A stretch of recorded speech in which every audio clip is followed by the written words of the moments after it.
So today I'm going to be talking about natural language processing, specifically with Python, just a bit of an introduction. So yeah, this is an overview of what I'll be talking about today. So I'm going to give a little introduction to who I am, in case you don't know me. Then a bit of an introduction to what natural language processing is and what's going on, in case you don't know. And then sort of why I think that you should be using Python for NLP. Some people might disagree, that's fine. And then an introduction to like a crash course on what the syntax is in Python, just like some things that are a bit different that you might not know about. Sorry if you do. And then I'll be looking at sort of like preparing your data for building prototypes and how to load data in Python. Then a little look at how to explore and analyze data, just like things like tokenizing. And then I'll be looking at a couple of little sentiment-based projects that you could hopefully play around with yourself. And then looking at some more advanced things, perhaps. So yeah, like I said, I'm Jessica. I work at Brandwatch. Dan said that. Just started on the data science team. I've been there for about 2 years now. And that's my Twitter handle. So yeah, natural language processing is a really, really broad topic. I'll be trying to cover some basic techniques today. So it covers like some topics like machine translation, summarizing blocks of text, like something that got big like Sumly, which is a terrible name. Spam detection, sentiment analysis are a couple more like really big fields. Yeah. So I think Python's great, which is the main language I use for programming now. It's really readable, and so it makes to like make really fast prototypes. And it's got like really rich support for text analysis, strings and lists. There's loads of like great available NLP libraries like NLTK, Spacey, TextBlob, and there's also some really great parsing libraries. And I've also just added a couple of tools I like using if you want to have a look in your spare time. So now I'm going to do a little bit of a crash course in case you're not familiar with Python. Sorry if you are. So the first thing to note is that Python has no brackets for separating your lines of text. Pretty sure they do in JavaScript. Sorry, my JavaScript is awful. And it's really dependent on white space for indenting and separating new lines. There are generally no semicolons, so whilst this block of text would still run, it's not very Pythonic, and you should avoid it, because semicolons are actually used to separate multiple statements that are used on the same line, so you might use it like that, or if you're importing multiple lines, but even then, it's sort of avoided. Strings are written like that, and you can format strings like that with curly braces and the format function. Pretty similar to other languages, I think. And then just a couple on data structures. So lists, so the equivalent in JavaScript is arrays. You define them with square brackets, and you iterate through them as follows. But a nice thing to note is that strings in Python work a bit like lists. You can just iterate through them and slice them like that. Which is a thing you'll probably see me using quite a lot. You've also got list comprehensions, which is just allows you to perform some like if conditionals on some data and return it into a list. So this here is just like getting all the ones which are even numbers in the range of 0 to 10, and that's just, I thought I'd show the equivalent of an actual for loop. It's a lot more verbose. Dictionaries, really similar to JSON blobs. It's just key value storage. So yeah, they look really similar to JSON, and you can just, when you actually read in JSON in Python, it just often comes back as dictionaries anyway. You access the values for keys like this and iterate through them as follows. It's also worth noting that this is called unpacking variables. I don't think you get it. You can do that now, okay. Well, I don't know about anything else. You can. I don't know about new JavaScripts. And you can also do dictionary comprehensions in Python, which are pretty cool, and you can also do set comprehensions. So just here, you're just iterating through the values in the dictionary we defined here, and selecting all the ones where the first letter of the key begins with J. Which is pretty nice. And then the last, but not least, data structure sets, which are just like really similar to lists, but they're unordered and they've got no duplicates. And on a last note, the comparing values and comparing objects in Python is as follows. So you compare values with double equals and objects with the keyword is. And in case you didn't know, the null keyword is just none in Python.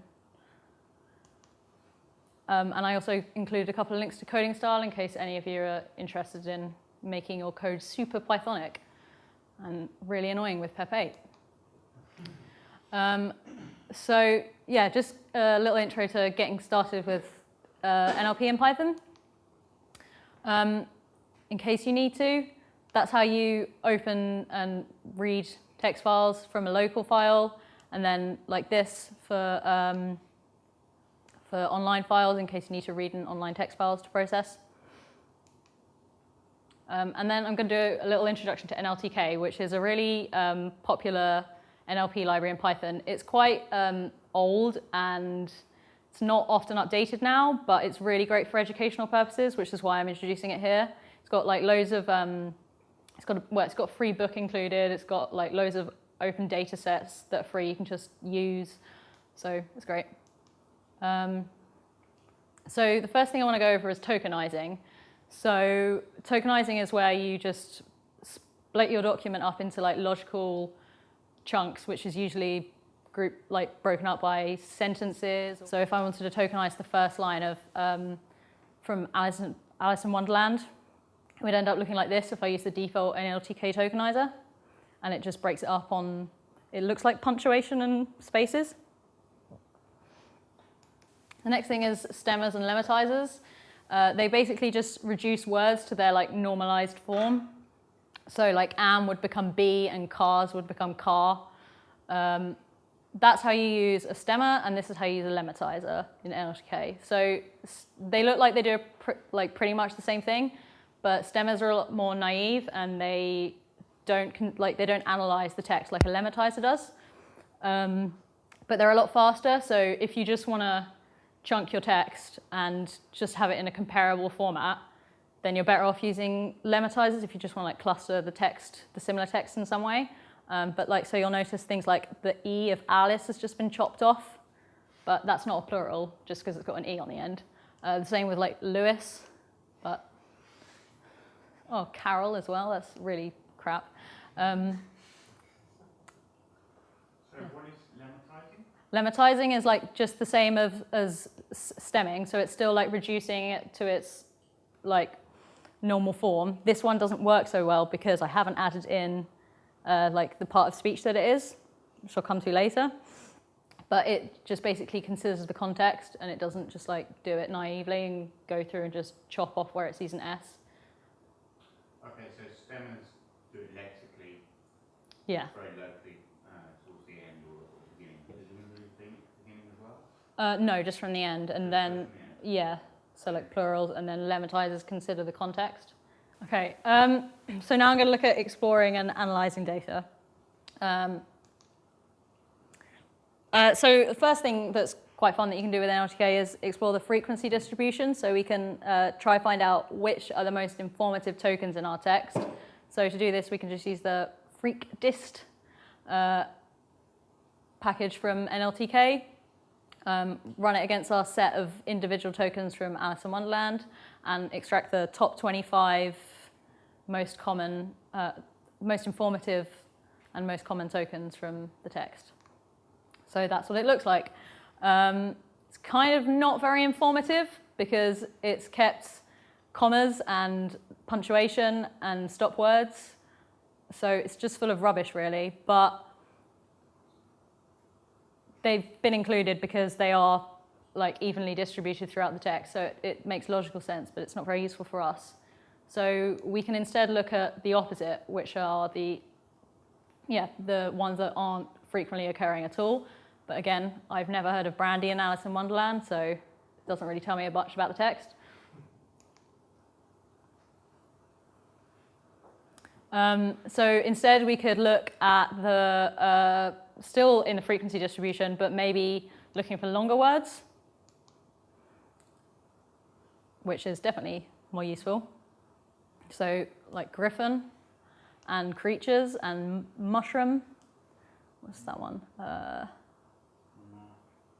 Yeah. So they're more informative words, but perhaps not quite what we want.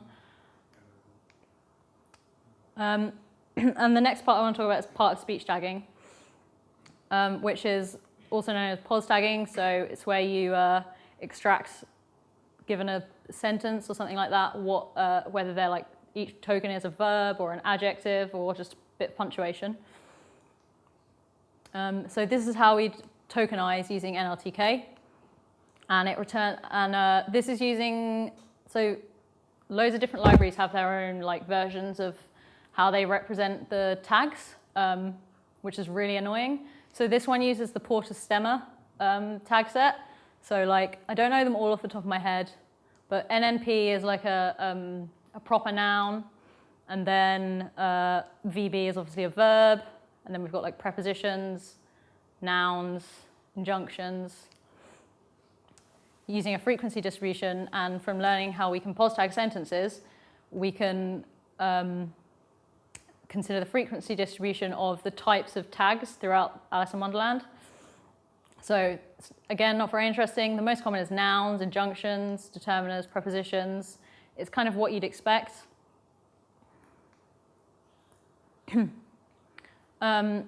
But then from that, we could try find more interesting words again.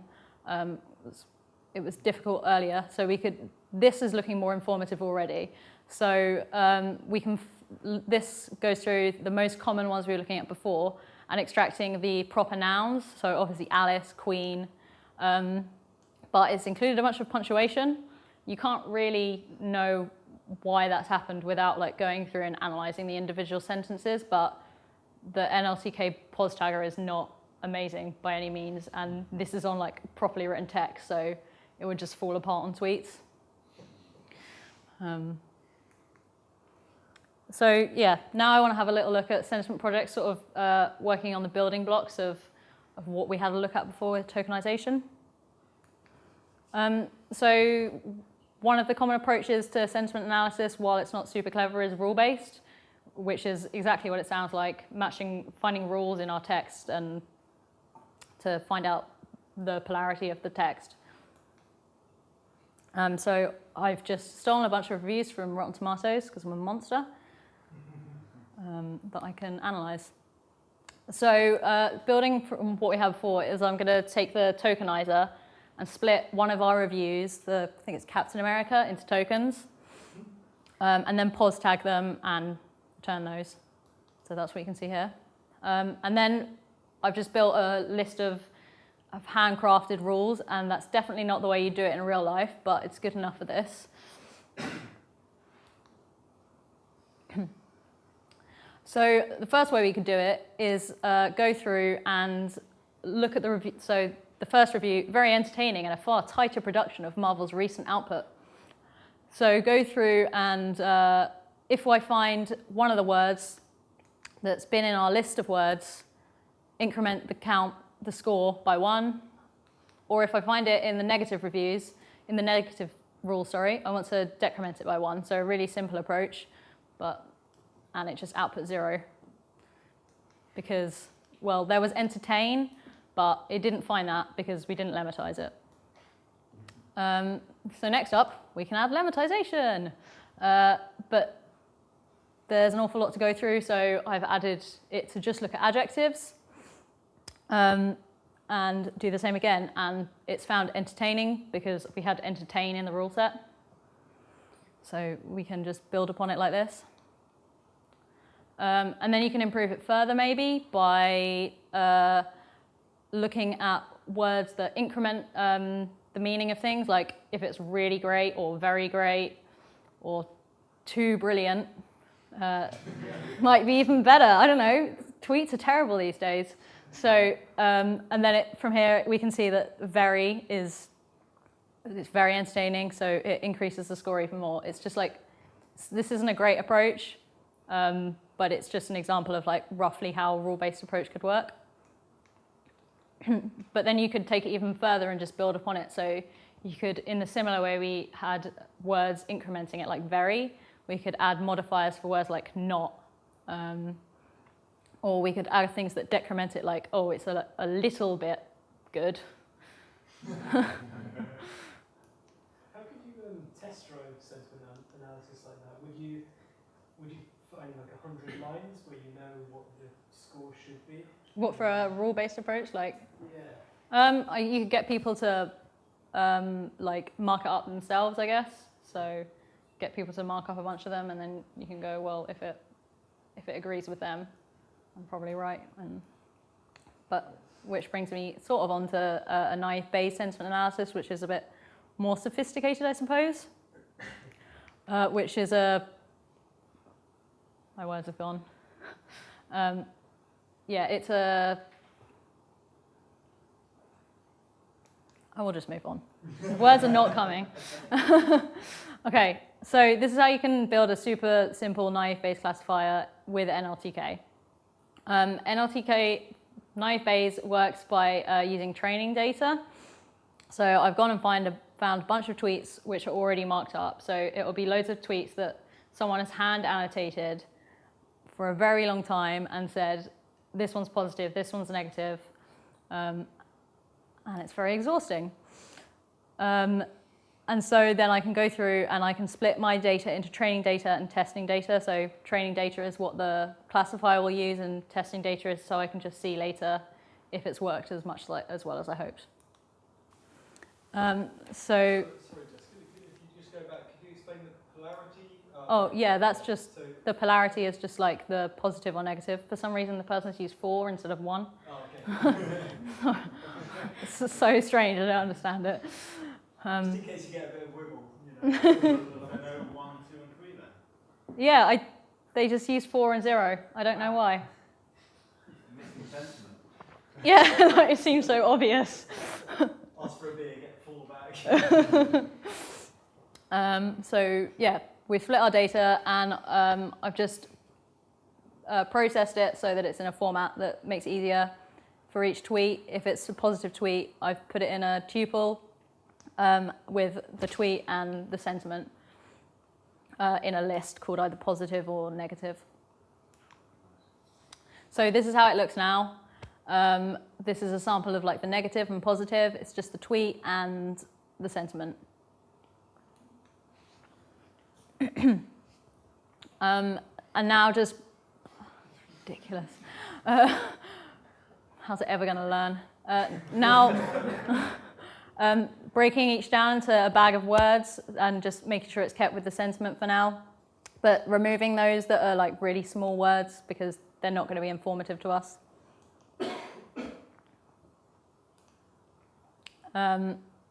This gives us an actual bag of words for all the tweets. So before we had just a group for, we still knew whether they were positive and negative, so we were keeping track of them from before.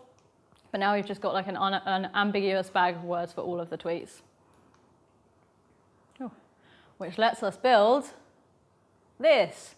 So now building a frequency distribution like we did before, so we can find out the most informative features from this group of words. And we go through and extract these features so that when we're given a document, we can find if any of the features match up with, so we pass it in a document like, all rock stars are back home while some of us freshen up. Others watch Magic Lakers game, then we'll celebrate Sweden Rock in Florida. Okay, so we split that up, and then we can go through and find out if any of our, anything in this tweet is matched with things from our training data. So we can ultimately end up finding out whether it's ultimately classify it using the classifier. And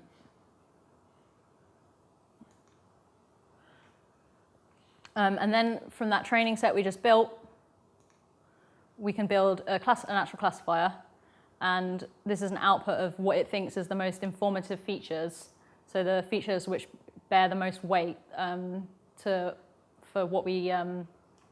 the classifier we just built. So if something contains cancer, it's probably it's a 12 to 1 possibility that it's negative. Whereas if it contains love, it's a 10 to 1 possibility that it's positive, because that's what it learned from the data, and rightly so. But so now we've got this, we can classify some tweets we put aside at the beginning. So we can extract one of the positive tweets and classify it with our new classifier, and it classifies the positive one as positive and the negative one as negative. Were those tweets already marked up? Yes. So that's been classified as positive, and it was marked up by a person as positive. I haven't done like a thorough investigation on all 100 tweets I put aside. I probably should, but I think I only put about 100 tweets aside, and that's probably not enough. So naive Bayes is entirely dependent on how much data you throw at it, which also makes it quite hard to see how well it's, the